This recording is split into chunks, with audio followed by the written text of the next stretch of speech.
Alright guys, sa mapagpalang araw sa inyong lahat, meron tayong isang reaction video dito kay road trip. Hollywood actor Leonardo DiCaprio nananawagan na kay PBBM na protektahan ang masunggi. At nakiisa ang Hollywood actor na si Leonardo DiCaprio sa panawagan kay Pangulong Ferdinand Marcos Jr. na protektahan ang masunggi Geo Reserve.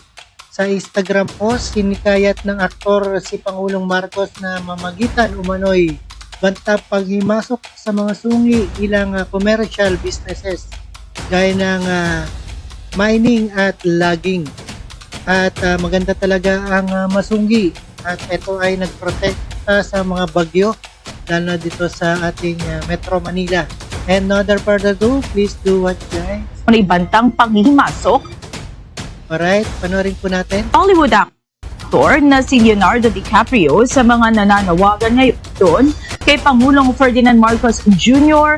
na protektahan ang Masungi Geo Reserve. Sa post sa Instagram ng Titanic lead actor, hinikayat nito si Pangulong Ferdinand Marcos Jr. na mamagitan at protektahan ang Masungi laban sa umunoy bantang panghihimasok ng ilang commercial businesses gaya ng mining at logging. Gayon din ang umunoy plano ng gobyerno na kanselahin ang kontrata sa Masungi. Batay sa ilang reports, sinasabing may plano ang Department of Environment and Natural Resources na kanselahin ang agreement na nagbibigay proteksyon sa Masungi laban sa land grabbing activities. Kaakibat umano nito ang posibleng pagkasirang muli ng protected area dahil sa pagmimina, pagtutroso at iba pang illegal developments. Sa isang opisyal na pahayag, sinabi naman ng DENR na kinikilala nila ang opinyon at pananaw ng mga eksperto maging ng ilang kilalang personalidad hinggil sa pagbibigay proteksyon sa likas na yaman ng Pilipinas.